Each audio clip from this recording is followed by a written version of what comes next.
Está formado por lípidos, también tiene un rol inmunológico en cierto modo porque genera algunas proteínas que tienen una actividad antimicrobiana, ¿ya?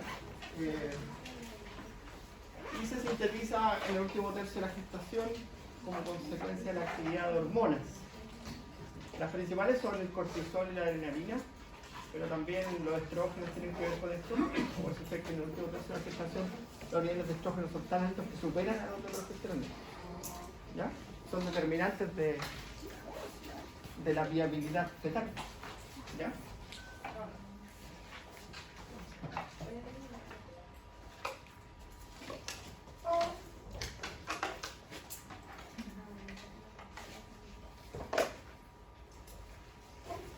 Ya, entonces reduce la tensión superficial.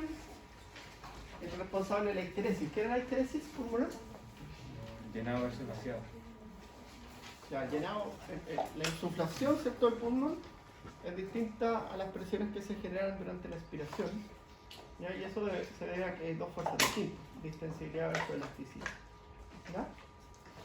Bueno, y también reduce la probabilidad de generar edema, ¿ya? Porque acuérdense ustedes que lo que hace es disminuir la tensión entre las partículas de agua que tienden, el agua tiene su particularidad, tiende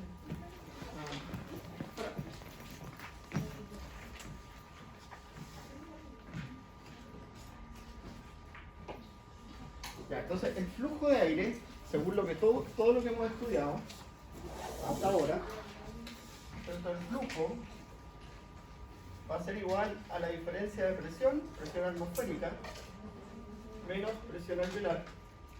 Y por eso ustedes que la presión atmosférica durante la inspiración es menor que la presión alveolar.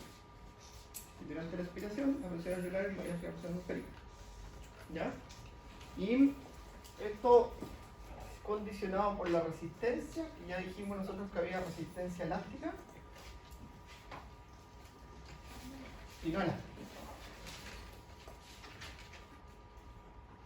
Ya la resistencia elástica es la resistencia de la vía aérea. ¿Sí? Que si existe algo que afecta el flujo de aire, ya que eso tiene que ver con la vía aérea completa, porque por ejemplo, si tú tienes hipertrofia de los cornetes nasales o una inflamación como una rinitis, ¿cierto? Eso complica el ingreso de aire y genera turbulencia. La turbulencia evita que el aire avance correctamente, porque el aire avanza igual que el flujo sanguíneo, como un cono. Entonces lo que va en el centro avanza con mayor velocidad. Por eso a veces los pulverizadores, por ejemplo, ¿conocen los atomizadores o pulverizadores? Esos que son unos productos que se aprieta y sale como un chorrito como un vaporcito. ¿Ya? Eso aumenta la presión y hacen que las partículas que van por el centro van más rápido, entonces llegue más profundo. ¿Ya? En cambio, si no, ¿cierto?, se generan turbulencias. Y las turbulencias evitan que el aire avance correctamente. ¿Ya? Entonces, todo lo correcto de la vía aérea se denomina resistencia no elástica. ¿Ya? La distensión de los pulmones, la correcta posición de la tráquea. ¿Ya? Si hubiese ustedes tuviesen un paciente con colapso traqueal, tendría una afección de eso, la resistencia elástica. ¿Ya? Y la no elástica es la del músculo liso, ¿se acuerdan?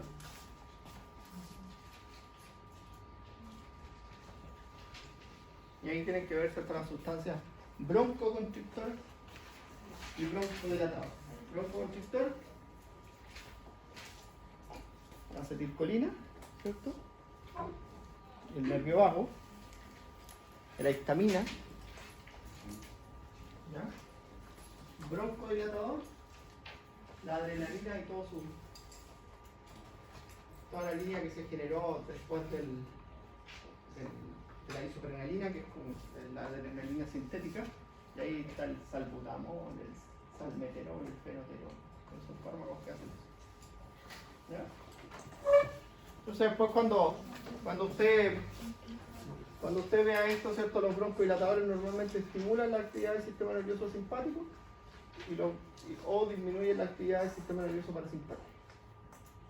Por eso es importante saber esto. ¿Ya? Y eso mejora la performance de la vía aérea, mejora el flujo de aire. Porque nosotros tenemos una relación que hemos conversado varias veces, que a mayor flujo, mayor tasa de extracción. Entonces yo puedo incrementar el flujo de oxígeno, puedo aumentar la concentración de oxígeno, pero también puedo incrementar el flujo de oxígeno.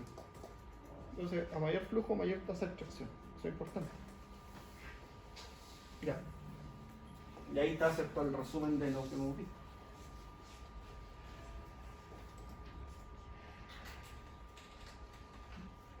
Ya, lo mismo, ¿cierto?, y resistencia.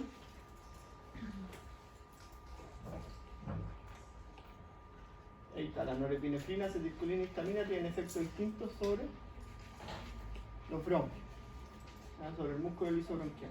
Y la frecuencia, la ventilación de alta frecuencia evita que se genere esto y favorece que se generen estas turbulencias. O sea, si yo estoy respirando así,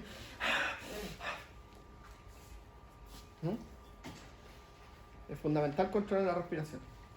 ¿Ya? Esos pacientes que están como con disnea, ¿no?, que están hasta con la posición ortopneica, que se ponen como así para respirar mejor, y con una respiración dificultosa, eso lo están ventilando bien. Entonces ahí lo que usted tiene que hacer, ¿cierto?, a veces, incluso a veces le dan compuestos que actúan a nivel del sistema nervioso central para tranquilizarlo y relajarlo un poco, al mismo tiempo que le administran oxígeno y le dan el flujo de aire. ¿Ya? Le acomodan la posición. ¿Sí? ¿Ustedes han visto los pacientes intubados con coronavirus? ¿Cómo los ponen? Boca abajo, ¿cierto? ¿Para qué será eso?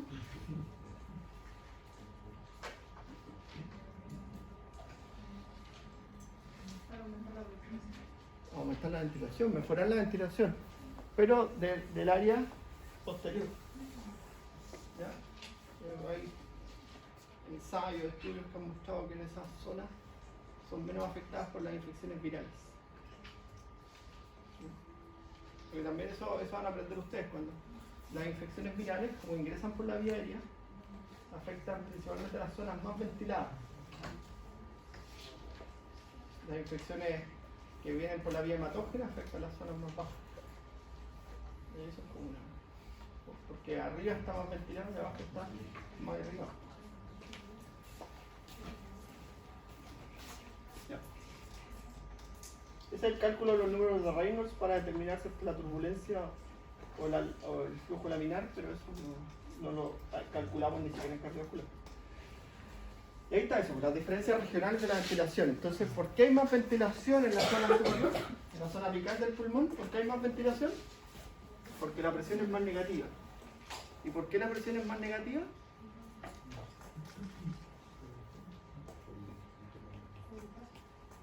¿Por qué? Nuestra posición. Nuestra posición. Nuestra posición hace que el efecto de la gravedad aumente la presión negativa en esta zona. Entonces esas son zonas mejor ventiladas. ¿Ya? En la zona media, ¿cierto?, es menos 5, en la zona inferior es menos 2,5, mucho menos ventilada. ¿Ya? En España.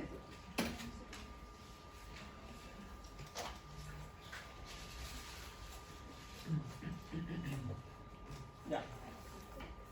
El reflejo de la tos, ¿cierto? Es un reflejo en respuesta a las alteraciones de la vía aérea baja.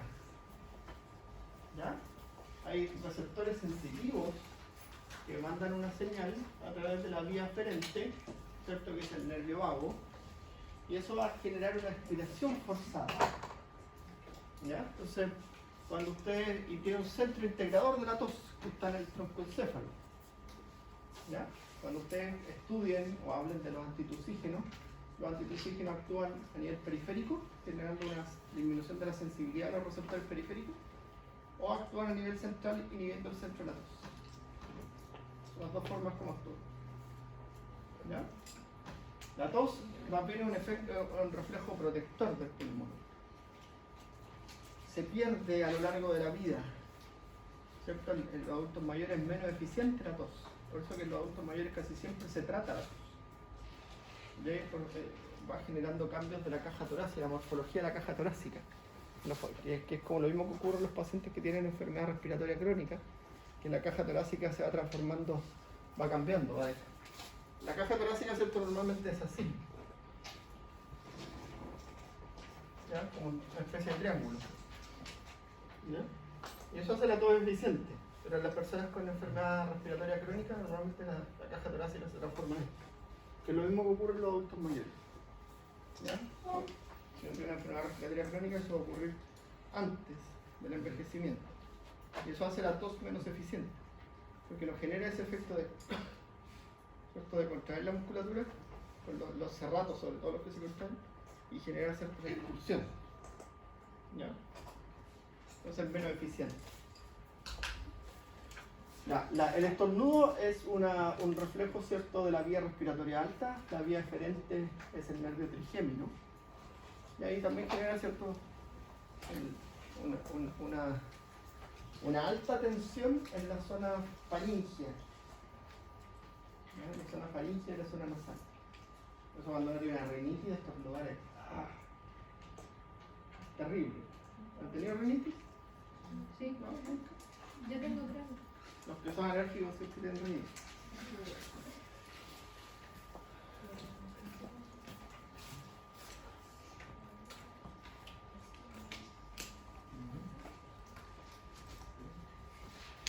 Ya, entonces ahí está, ¿cierto?, la secuencia de eventos durante la inspiración: contracción del diafragma, aumenta el volumen de la cavidad torácica, disminuye la presión intrapleural, se hace más negativa, ¿cierto? Los pulmones se expanden y eso hace disminuir la presión alveolar, y eso permite, ¿cierto?, el influjo de aire hacia los pulmones, ¿ya?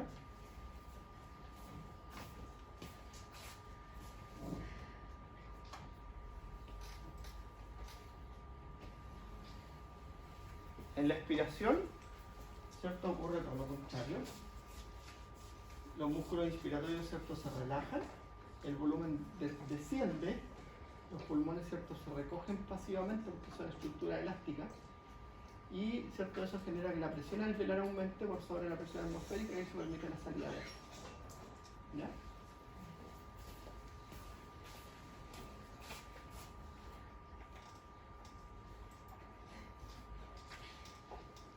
Ya, y ahí está, ¿cierto?, lo mismo, pero con valor, ¿ya?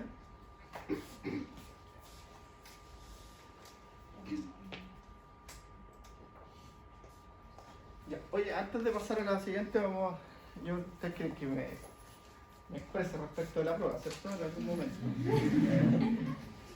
Bueno, la prueba era de mucha aplicación. Yo creo que eso es lo que tenemos que aprender a estudiar, y es lo que tenemos que aprender a hacer. Ahora, yo soy una persona súper consciente y sé que ustedes han hecho su mejor esfuerzo, ¿ya? Así que obviamente vamos a considerar eso al momento de mirar las notas más en grande, ¿ya? Y vamos a ver si ese taller que hicieron de renal, con el que trabajaron harto, puede darle algunos puntitos para la prueba, ¿ya? Así que yo soy consciente de que ustedes estudian mucho, que se preparan y que los veo siempre, ¿ya? Así que, o sea, las notas, la verdad, yo tenía un amigo que me decía: la nota da lo mismo, siempre decía lo mismo, cuando estaba en la universidad.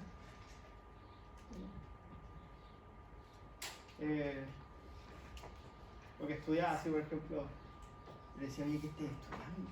Nada, estoy entretenido. No sé, pues teníamos que estudiar cirugía de hombro, estaba estudiando del hombro, de la articulación, de la artroscopía, ¿no? Un montón de cuestiones. Y me decían: a la nota lo mismo, lo importante es aprender. Eso es lo más importante. Hoy día trabaja conmigo, publicamos artículos juntos, terminó su magíster, su doctorado. No éramos los más brillantes en la universidad, yo no era un tipo brillante. Me iba bien, ¿no? Pero estaba medio loco porque siempre estudiaba y aprendía más de la cuenta. Se reía de mí la gente. Y Pablo igual, mi amigo que mencioné. Así que tranquilo, no se preocupen. Incluso mirar el profe Clemente que está ahí citado en las diapositivas. Era un profe que me decía lo mismo. Mi profe de la U de Conce me decía lo mismo. Anota el y cuando una vez yo le pregunté, porque estaba jubilando cuando me hizo clases, me dije, profe, ¿por qué? ¿Qué es lo más difícil de esto? Porque es tanto. Dice, lo más difícil es explicar. Así que yo trato de explicarlo bien, para que me funcione. Así que nada, vamos a hacer algo ahí con la nota, no se preocupen. Ya vamos a buscar una forma de ayudarnos. ¿Alguna forma? ¿Ya? Tranquilo. Ah, bueno. Ya los veo estudiar. Hicieron bullying con el partido y perdieron 2-0. Tema sensible. Semana sensible. Yo llegué a mi casa y me vi la serie. ¿2? No,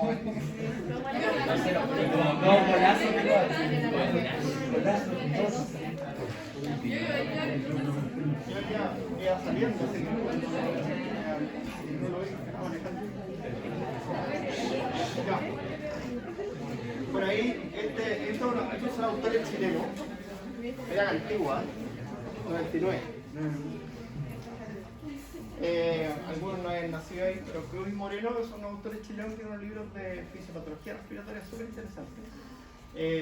Que dice cierto que la función más específica del pulmón es hacer el intercambio gaseoso. ¿Ya? Lo está grabando, chulo.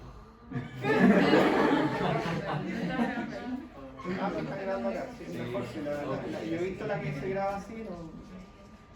El día le dije al vicerrector que la cámara no sirve mucho ahí, la cámara debería estar ahí. Ojalá que más grande.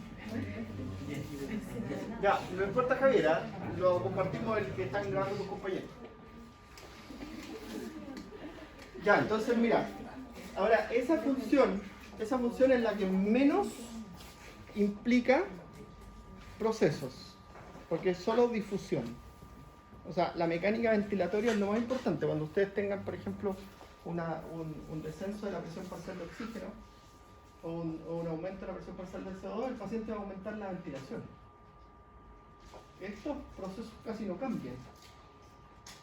¿Ya? Es pasivo totalmente esto. Pero sí requiere factores que la favorezcan.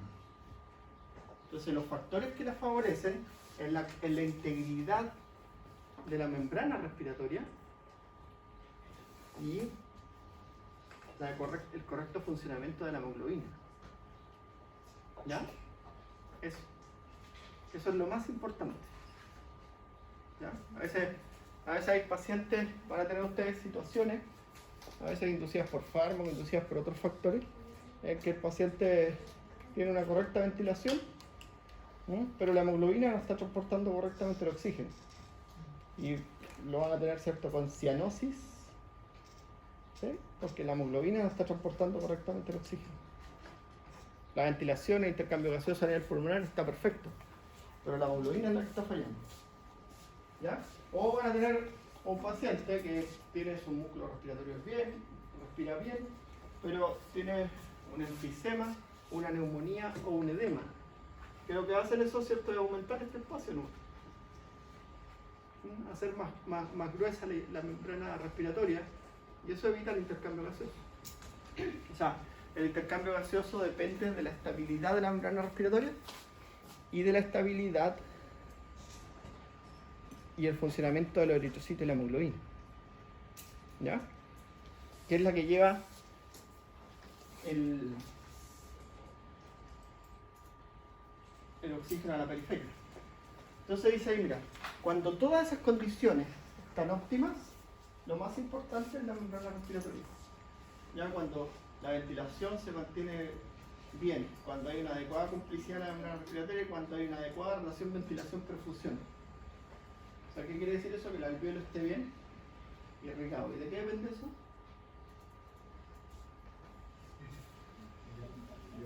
Del gasto cardíaco. De eso depende, del gasto cardíaco. ¿Ya? nunca se olviden, la fórmula la fórmula más importante de la función respiratoria es el VO2, consumo de oxígeno. ¿Sí? Y es el gasto cardíaco por la diferencia arteriovenosa de oxígeno. ¿Ya? Por 10. Es un detalle. El gasto cardíaco por la diferencia arteriovenosa de oxígeno. Entonces, para que ocurra un adecuado intercambio gaseoso necesitamos que el alveolo esté bien irrigado, que esté bien ventilado y que la membrana respiratoria sea óptima. Ya, ¿y cuáles son los elementos de la membrana respiratoria? Bueno, la ventilación. La ventilación adecuada está dada por el volumen alveolar minuto, que es el volumen corriente menos el volumen del espacio muerto fisiológico por la frecuencia respiratoria. Y eso más o menos lo sabemos, ¿cierto? Eran los 500 ml por menos 150, que aproximadamente eso, por la frecuencia respiratoria.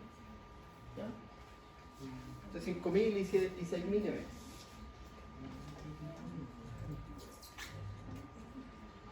Ya, la ventilación, ¿no es cierto? La correcta ventilación está condicionada por la presión parcial del gas en la atmósfera. ¿Ya? ¿Y eso depende de qué? De la presión atmosférica. ¿Ya? Porque si nosotros, ¿cierto? A nivel del mar, la presión atmosférica, ¿cierto? Siempre se va a multiplicar, si ustedes miran ese número, siempre es 21%, 21% del oxígeno. O sea, la concentración de oxígeno en la atmósfera no cambia. Ya lo que cambia es la presión atmosférica. Y cuando usted va a la altura, ¿cierto? A los 8.000 metros de altura que están aquí marcados, que tiene el monte Everest, más grande, ¿sí? Ahí, ¿cierto? La presión atmosférica es de 440. Entonces ahí la presión atmosférica de oxígeno es de 90. Y ahí uno necesita oxígeno.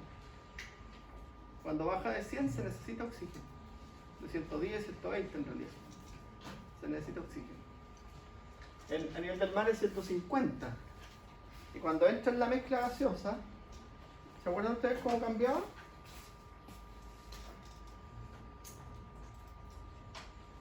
Ahí está, pues mira. Entonces mira. Ahí va cambiando la presión atmosférica. Y ahí tenemos, ¿cierto?, la presión parcial de oxígeno. Por ejemplo, si usted va a la altura y el volcán Villarrica, esto es lo máximo que tenemos de altura en Chile. ¿Cuál es la montaña o el volcán más alto de Chile?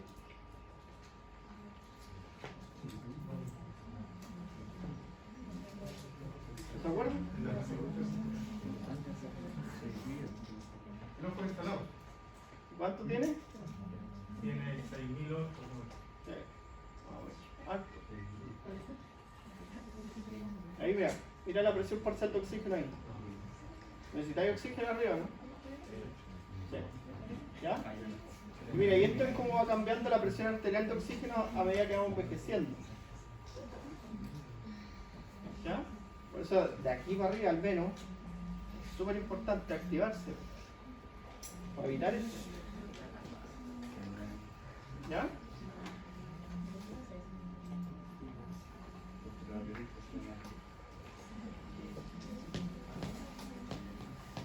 Por eso es importante, la población, ¿cierto? En Chile el principal problema es el sedentarismo. Y la población envejece fisiológicamente antes, 40, 50 años. También llenos de enfermedades, cosas así. ¿Ya? Por eso, el principal problema.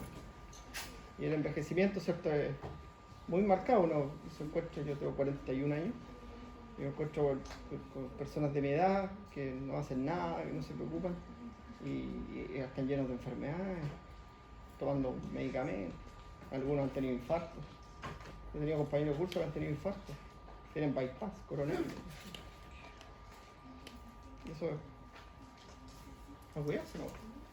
Bueno, también en los 50 años, los 60 años también, uno ve personas totalmente distintas. ¿Sí? Ya. Bueno, la presión alveolar de un gas versus la presión capilar de un gas es lo que genera la diferencia de presiones parciales del gas. ¿Ya? El aire alveolar, ¿cierto?, tiene mayor concentración de oxígeno y menor concentración de CO2. Pero el gradiente es mucho menor para el CO2, es mucho menor. Es un gradiente más pequeño. ¿Por qué? Porque el CO2, ¿se acuerdan ustedes? Me lo dijeron una vez, que es más soluble. ¿Cierto? Ya.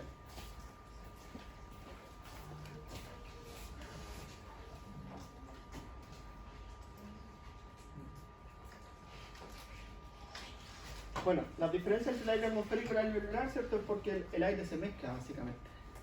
Cuando entra el pulmón, el aire se mezcla. Se genera una mezcla de gases. Ya, y eso hace, mira, ¿cómo cambia el aire alveolar?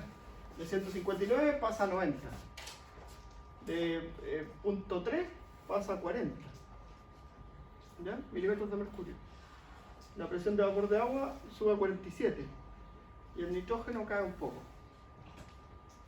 ¿Ven? Pero acuérdense ustedes que según Dalton es la suma de la mezcla de gases.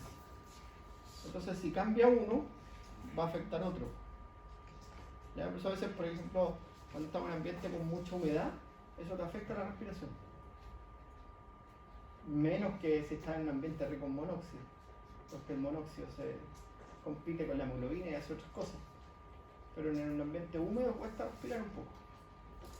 Ya cuando van Centroamérica, hay países que tienen muy alta humedad. ¿Ya? Y es terrible eso. Cuando llueve y después se seca con el sol, no se puede respirar.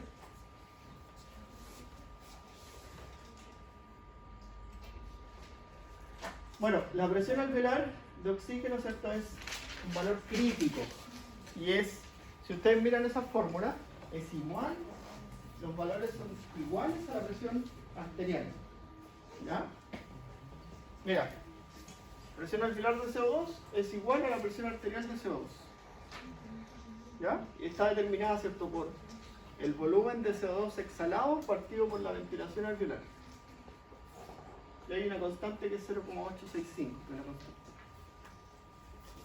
¿Ya? O sea, el volumen de CO2 eliminado, exhalado, partido por la ventilación alveolar. ¿Ya?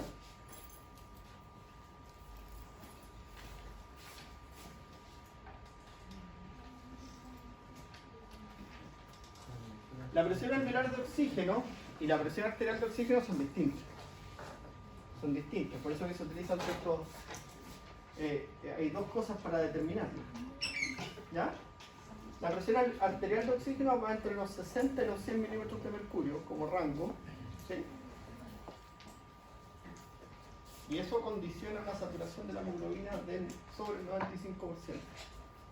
Cuando la presión arterial de oxígeno está entre 60 y 100 milímetros de mercurio, la hemoglobina está saturada sobre el 95%. Por eso que medir la saturación de la hemoglobina es un indicador indirecto de la saturación de la presión arterial de oxígeno. Eso es más difícil de medir. Igual que la concentración arterial de CO2 es más difícil de medir. ¿Ya?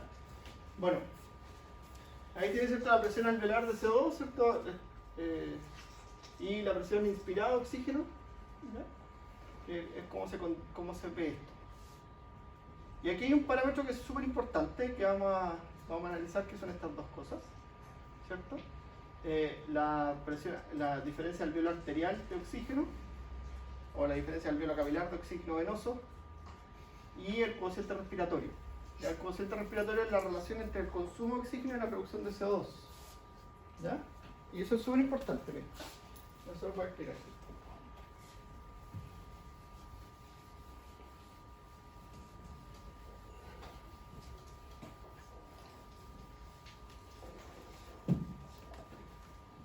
Ya, el cociente respiratorio, si uno hace un gráfico, ¿sí? Aquí tiene 1, 0,8, 0,6, 1,2. ¿Ya? 1,4. El cociente respiratorio siempre se mantiene aquí. ¿Ya? Siempre se mantiene. Si yo estoy respirando, ¿cierto?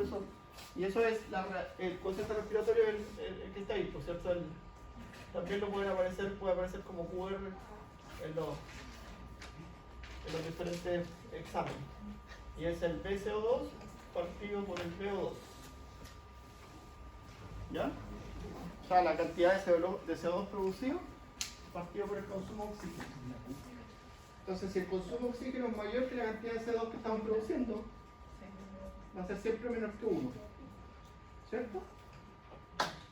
Entonces, si yo tengo mayor rango de adaptabilidad de esto, ¿sí? Voy a tener también mayor rango de tolerabilidad de esto. ¿Cierto?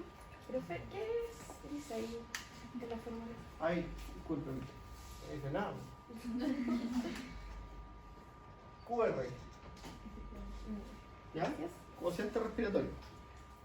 Ahora, tiene otro significado. Yo le enseñaba al principio que servía, ni se imaginaba uno que iba a hacer después el código QR. Entonces era que aumenta la resistencia, aumenta la tolerabilidad. Claro, si tú tienes más consumo de oxígeno, si tú tienes más consumo de oxígeno, ¿sí?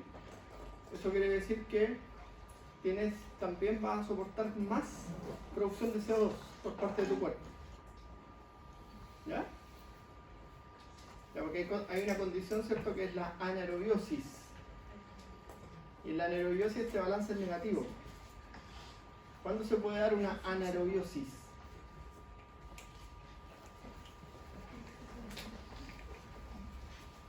Cuando el balance, este balance se puede disparar, porque esto puede cambiar.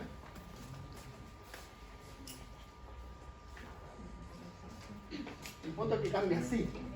Ese es el pero. Cambia así. No cambia gradual. ¿Ya? Tiene un punto de corte que es aquí. Cuando supera 1. Entonces, lo que yo le estoy explicando es que tú, si tienes más consumo de oxígeno, puedes pasar más tiempo aquí.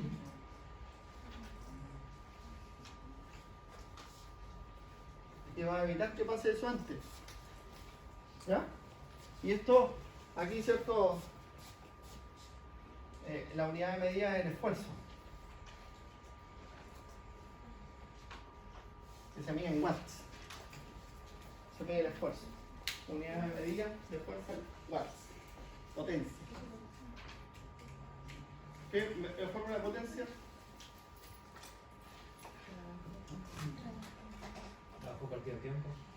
Trabajo por tiempo. Súper bien. Excelente. Entonces, si yo tengo más potencia, quiere decir que puedo hacer más trabajo por más tiempo. ¿Cierto?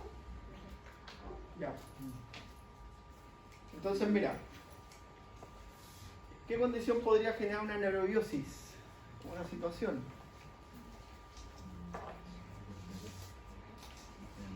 Eso lo vamos a jugar después en la clase de ácido base. Anaerobiosis. Una condición de anaerobiosis en su cuerpo. Su metabolismo está convertido en un metabolismo anaeróbico. Pero bioquímica, seguramente. ¿Sí?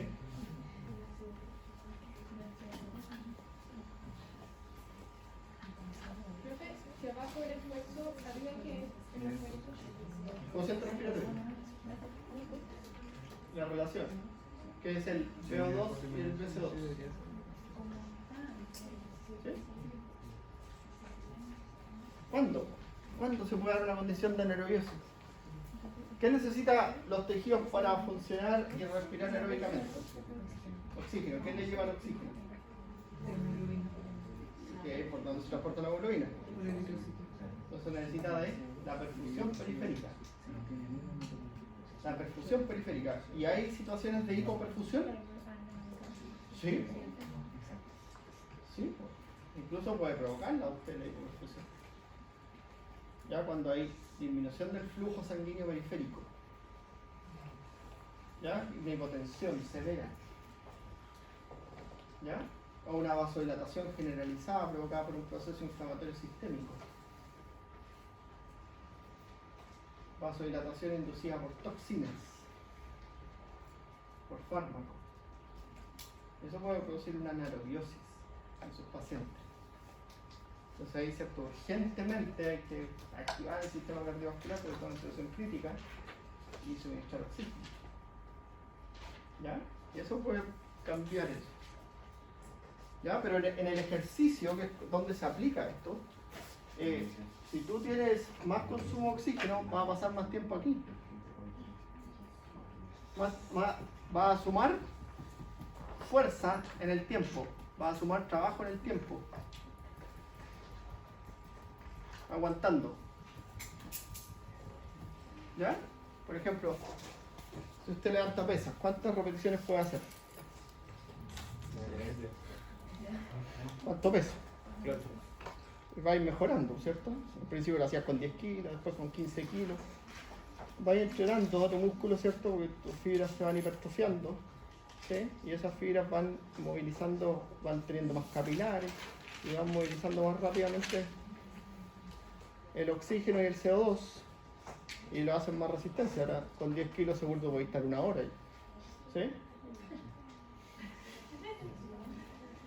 Pero si te pongo 50 kilos, ahí cuesta más. ¿Ya? Ya. Bueno, en el ejercicio, en el esfuerzo, ustedes, por ejemplo, si ustedes van corriendo, yo le digo, vaya corriendo hasta ahí, hasta la antena. ¿Ya? Entonces usted va corriendo a la antena y lo sale. ¿Sí? En cambio, uno que es más, que tiene más sabiduría en el ejercicio, dice, no, yo voy a ir a mi ritmo, sin acelerarme, tranquilito. El que salió rápido, le pasó a él. Al otro, le va a pasar eso. Si acelera, seguramente le va a pasar eso. ¿Ya? ¿Han visto que existe una prueba que se llama test de esfuerzo? En el test de esfuerzo, ¿cierto? Te van poniendo carga. Cada 5 minutos le van poniendo carga a la bicicleta. Para forzar que las personas tengan eso. Ese es el objetivo. ¿Han hecho un test de esfuerzo alguno? A ninguno, son súper jóvenes. ¿Ya? Pero cuando uno se hace un test de esfuerzo, te ponen en una bicicleta, en una trotadora, y te van aumentando la carga. Te aumentan la inclinación de la trotadora o te aumentan la carga de la bicicleta. Y de repente tú puedes decir, no más. ¿Ya? De hecho, las trotadoras, ¿han visto ustedes que tienen una tirita con una cuestión que uno la tira y se para? La tiráis y la paráis cuando ya no hay más. Y forzáis eso. ¿Ya? Entonces eso es lo que se va haciendo. Profe, pero la coca me dice que hay hipotensión o no. Sí, pues. Entonces mira, ¿por qué es tan válido esto? ¿Por qué es tan válido esto? Porque si yo llego aquí, mira, y esto se puede medir. La zapatilla, uno se pone unos medidores de potencia y sale a correr. Y mide la potencia. Entonces uno dice, oye, cuando iba a tanto, me fatigué. ¿Ya? Obviamente los mides tú con una máscara. Hay unas mascaritas que se ponen y una mochila. Y el individuo trota y va con el sensor ahí. Ya se hacen los bomberos que lo hacen subir las escaleras. En el Costanera lo hacen ahora. La escalera del Costanera hacen las mediciones con bomberos pro. ¿Ya? Bueno, lo hacen en las pistas, los atletas, lo hacen en el cerro, los corredores de cerro, los futbolistas lo hacen en una trotadora. ¿Sí? Y entonces, mira lo que yo tengo aquí. El umbral anaeróbico. El máximo esfuerzo. El máximo esfuerzo, umbral anaeróbico. ¿Ah? ¿Qué tengo ahí? Cuando yo digo el umbral anaeróbico tengo el 100%. Por eso les piden a las personas hacer el test de esfuerzo. Porque tú tienes ahí en el test de esfuerzo el punto en que tu esfuerzo es máximo. Y acuérdense ustedes cuando vimos cardiovascular que salían unas tablas de trote que decían que yo tengo que mover a una persona entre el 60 y el 80% de su esfuerzo. Esta es la forma correcta de estimarlo. Porque la frecuencia cardíaca es variable. Por ejemplo, yo puedo tener la frecuencia cardíaca más alta, más baja, si tomé café, si dormí mal, si comí mal. ¿Ya? Pero esto no miente, este examen no miente. En la bicicleta o en la trotadora, dependiendo de las condiciones. La bicicleta normalmente es más tolerante para personas sedentarias. La trotadora es menos tolerante para eso. ¿Ya? Nosotros, cuando hacemos estas mediciones con los atletas, les decimos, las hacemos como una escalera, como una escalera. Y le va a ir subiendo cada 5 minutos la velocidad en la trotadora. Entonces yo le pongo un a propósito, ¿eh? Para que den porque son competitivos. Entonces le digo, oye, mira, Juanito llegó a 5. Y le digo, oye, tu compañero que salió llegó a 7. Se desesperan por llegar a 8. Y eso dan su mejor esfuerzo. ¿Ya?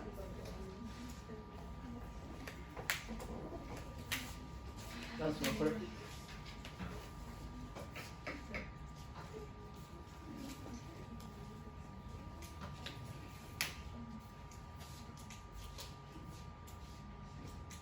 ¿Entendieron eso? Súper útil, es súper práctico porque hoy día uno hace cursos, hace un montón de cosas de la prescripción de ejercicio. El ejercicio es terapias no farmacológicas de múltiples enfermedades, la hipertensión, la diabetes, incluso hoy día se ha incluido en enfermedades psiquiátricas también, ¿ya? La dislipidemia, la insuficiencia cardíaca, un montón de cosas. Terapias no farmacológicas, y usted tiene que decir, oye, no, el ejercicio no es lo que uno piensa, ¿cierto? Es lo que el paciente puede hacer, ¿ya? Porque lo que uno piensa, para ti el ejercicio es levantar pesas, para mí el ejercicio es andar en bicicleta, para otro el ejercicio puede ser bailar. Entonces uno tiene que pensar en lo que él puede hacer, ¿sí? La edad que tiene.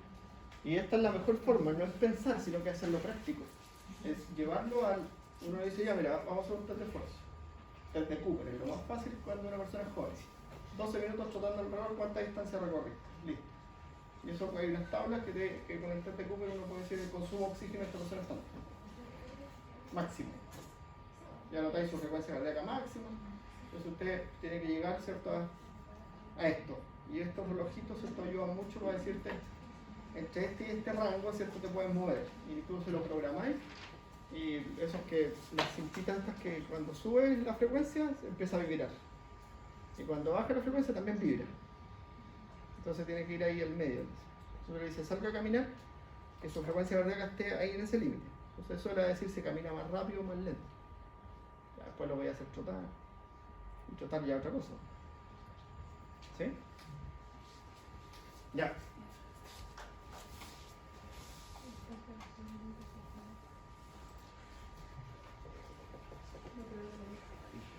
Ventilación y presión parcial de los gases se muestra en esta tabla, ¿cierto? Ahí tenemos la concentración arterial de oxígeno, ¿ya? Que son ml de oxígeno por cada 100 ml de sangre. ¿Cuánto es? ml de oxígeno por cada 100 ml de sangre, ¿cuánto debería ser?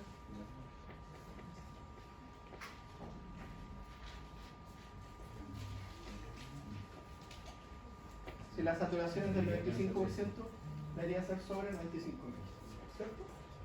Ya, por eso queda así. Y depende entonces de la presión arterial de oxígeno, ya que se mueve entre los 60 y los 100, ¿ya? Y la presión arterial de CO2, ¿cierto?, que va entre 40 y 45 milímetros de mercurio. Si nosotros miramos eso, si ustedes miran ese gráfico, el último paso que les voy a pedir hoy día, ¿qué es más importante? ¿Por qué? ¿Qué pasa si aumenta el CO2?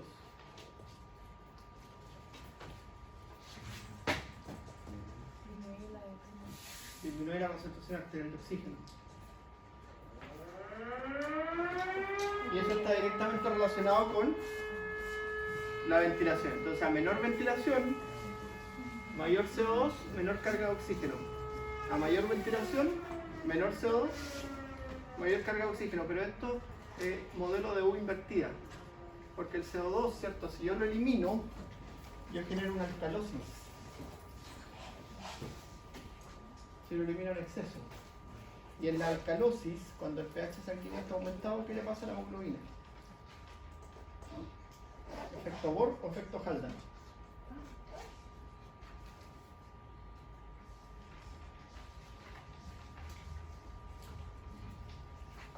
Yo no, estoy... Así les van a preguntar. ¿Sí? Estamos en una alcalosis, el paciente con alcalosis. ¿Qué dificultad tiene ese paciente con la alcalosis? Alcalosis que puede ser, por ejemplo, un paciente con vómitos tiene alcalosis. La situación sencilla, abordarle una situación sencilla. Un paciente con una hiperventilación tiene alcalosis. ¿Qué dificultad produce en la hemoglobina la alcalosis? ¿Efecto Bohr o efecto Haldane?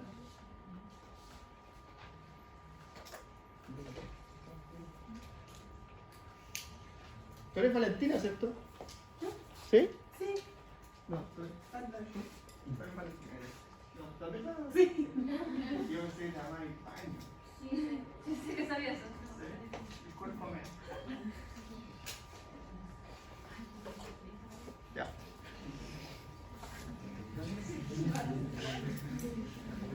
Ya, po. Ya me pasa, hay una estudiante que de hecho clase montones de tiempo. ¿Ya?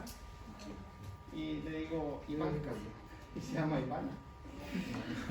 Digo, ya, yo le pasé la guía a Ivanka y me queda mirando. Pero no sé. Ya. Ya pues. ¿Ah? ¿Por qué? Ya, ¿cuál es el efecto Haldane?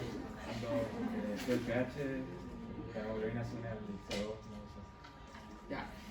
no, No, sube el pH, sí, perfecto. El pH es más alcalótico, pero la hemoglobina le cuesta disociarse del oxígeno. Ese efecto Haldane. O sea, la hemoglobina lleva oxígeno, pero no tiene la habilidad de entregarlo. ¿Ya? Cuando el pH cae, pasa lo otro. La hemoglobina, efecto Bohr, ¿cierto? La hemoglobina no se puede unir al oxígeno. Porque ¿cómo se escribe el efecto? Haldane es con H. Y mira, y es súper. Este profesor, que yo lo quería mucho, el profe Clemente, me decía: mira, Haldane de high, cuando el pH sube, y Bohr de bajo, cuando el pH baja. Y ahí no se olvida nunca más. ¿Ya? Dijo que en una alcalosis había hiperventilación. La hiperventilación produce alcalosis. Pero En cuando, una- cuando había acidosis también había hiperventilación. La acidosis produce hiperventilación Ah, ya. para eliminar el CO2. Ya. ¿Ya? La alcalosis, los pacientes con alcalosis tienen respiración, se llama respiración de Kussmaul, que es así.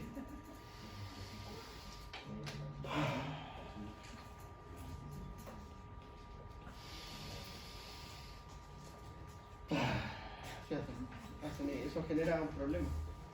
¿Ya? Disculpen que sea tan ridículo, pero es así. En la acidosis normalmente están así, y respiran.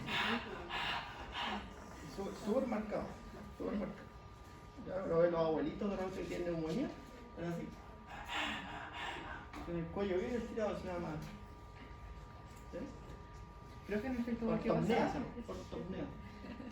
¿Ah? En el efecto Bohr que pasaba. Baja el pH y la hemoglobina, ¿cierto? Le cuesta unirse al oxígeno. ¿Ya? Ya, con eso los dejo. Oye, mañana yo tengo planificado hacer el práctico de espirometría y flujometría. Tengo el flujómetro, ¿ya? Que es mío. Y el espirómetro me lo estoy consiguiendo aquí, pero no me han dado respuesta hasta hoy día. Si no, vamos a tener clase. Vamos a seguir avanzando con esto. Porque la prueba es el 3 y nos falta digestivo. Así que vamos a pasar por digestión. Más fácil poner la presión de la prueba. Entonces les mando un mensajito. ¿Ya? Ah, me tienen que checar.